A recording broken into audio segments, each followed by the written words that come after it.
So I wanted to do a quick video about the most essential tools I use when sculpting. I recently moved to Japan and I couldn't take everything from my studio with me. I could only bring essential things and small things that would fit into my suitcase. So I brought with me a small box. This wooden box contains my most essential tools, my favorite tools. But everything else I had to buy afterwards. Um, One of the first things I wanted to bring was this pasta machine, but I couldn't. It's too big, so I had to buy one here in Japan. The reason why I use it is because when you buy raw polymer clay like this, which I buy in 1 pound blocks, it requires mixing, and you can't just use it straight out of the packet without mixing it because the oils and compounds in it tend to be unevenly distributed, and you need to spend some time mixing it if you're going to use it. And if you're like me, I have fibromyalgia. My knuckles and my joints in my hands can be painful some days, so spending a lot of hours mixing and kneading clay like this can be quite painful and time consuming. One of the ways to cut down on that time and that pain is to use a pasta machine. So I consider this an essential piece of kit. It's not too expensive. If you buy one, it should last you a very long time if you take care of it. So initial outlay, but you kind of need it. It will take a lot of time and effort out of the prep when you're using polymer clay. The next thing is this glass chopping board. Polymer clay reacts with other polymers. So if you had a plastic board and you put your clay on there and it's raw and it's not been cured yet, it could, depending on the kind of plastic in your board, react with it and start to eat away at the board. But glass is non-reactive, so you shouldn't have any problems using glass. Also, the glass surface is much harder to scratch and dent, so it's a good surface for working on. I also use rubbing alcohol to clean up afterwards. So when you've finished with your clay and you want to clean the board, rubbing alcohol or acetone is very good for that. Another tool I use is the heat tool. It's just a heat gun. It's not very expensive. It's quite cheap, reasonable. It just cuts down some time when you're trying to dry clay if it's thin, or if you're trying to dry layers of paint if they're thin. It really helps with the time in that regard. Okay, so some of the tools that I brought with me. Some of these tools I've had for a very long time, almost 20 years. And we'll start with some of the most essential tools for sculpting. So pliers. When you sculpt, you usually, or you may have to use a metal armature underneath. In order to cut the metal wire, you will need a pair of cutting pliers. A small pair like this is good for the kind and size of work that I do. So you don't need anything fancy, just something that will cut the wire for you. And these long nose pliers are good for manipulating the wire if you want to use thin wire to wrap around other parts of the armature. So 2 pairs of pliers, small ones, portable, I brought with me. Also, very essential, I would say, in the kit to start is a scalpel. So I have 2 scalpels here. These are medical scalpels, but you can use craft knives as well. I use blade size 10A because it's a straight blade. Curved blade can be a little less accurate, I find. A straight blade is good, especially when you want to make straight cuts in the clay. So one of the first tools you need is a knife to cut the clay with after you've rolled it in the pasta machine. And I use size 10A blades. Next, very essential, probably the most essential next to a knife, is a needle tool. Needle tools help you make textures in clay. I have different size needle tools. There's a few different kinds that I have, but the one that I use the most is this one. It's quite small, but you use it for detailed work. So you need it when you're basically creating any kind of texture in your clay. Next, this is a handmade tool I made myself. I got 4 sewing needles and 2 pieces of wood, and I just glued them together like this. This tool is what sculptors use when they want to flatten a surface down quickly. So here you see the clay is uneven. We have an uneven surface here on our sculpture, and if we want to make a smooth surface, you use a tool like this to quickly even it out. So let's just show you how that's done.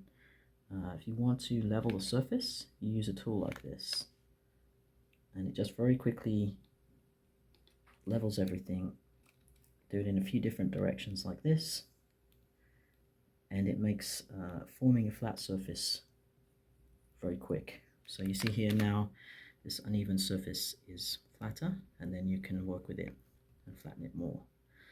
And you don't have to buy that tool. You can easily make it yourself with a few sewing needles and 2 pieces of wood. So here are the sewing needles that I use, just very basic sewing needles.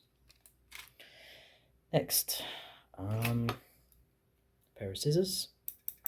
These are very fine ones for small scale work on sculpture's hair or cloth or faux fur, things like that. This is made by Dr. Slick, which is a good brand, I find. They make good quality scissors. Next, these are ball tools. They're also used for textures. This one is made by Kemper Tools USA. I find these to be very good, very hard wearing. So these are used for making these kind of textures. You can get various size tools.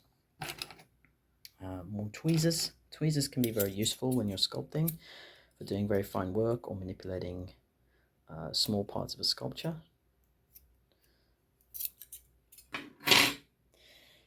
Wooden tools for shaping clay. I have 2 here, they're both the same, but these are also quite essential.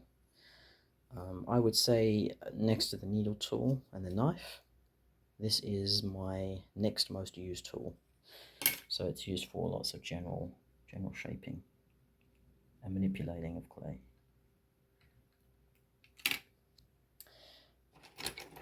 Here are some larger ball tools made by Sculpting.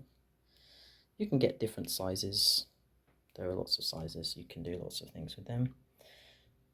As you see, they're good for making eye sockets. Next, these are for paring down clay. You've probably seen them before. You can get different shapes, different sizes as well. Basically, they just peel away clay so that you can quickly pull down amounts of clay from an area.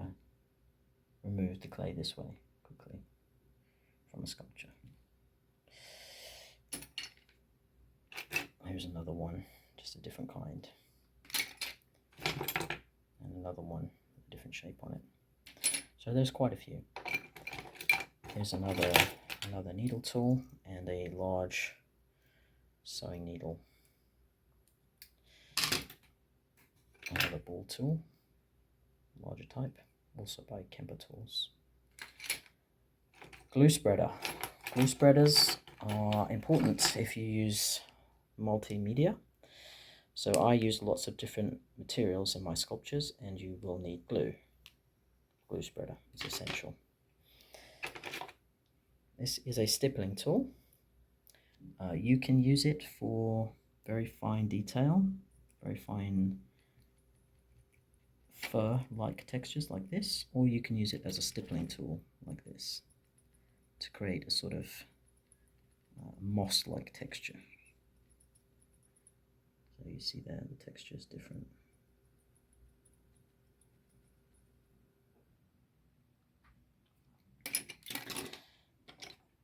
Some tools, I wouldn't say these are essential, but they're quite useful. This is a scale making tool.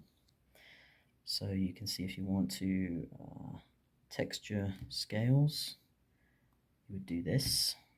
This is just a quick example, but if you wanted to make dragon scales or something like that, you use a tool like this, and it takes some of the work out of individually sculpting scales like this. So eventually you will end up with a shape that resembles a lizard scales. Here's another one, slightly different model. So you can see that the same thing applies, same idea. You just keep doing layers. I'm not doing it too well right now, but just a quick example. A chisel, I use this more for other things like wood and bone and things like that, but it can come in very handy. I don't really use it for polymer clay, but it can be useful for some things. This is a small spoon scoop tool. Again, it's for very small detailed work. Yep. Fine stippling tool, sewing needle tool. Wooden tool, this is just useful in general. It can be useful for stuffing. If you are making plush toys, some kind of rod for stuffing into limbs and things like that is very useful. There's another stippling tool and a metal file. You may work with mixed media like I do, and you may sometimes need a file to sand things down. Here's just another large sewing needle. And this is a wool sculpting tool. I don't do wool sculpting myself, but I do have it in case I need to do something like that. So that's it really. Cotton. Last but not least, a rolling pin.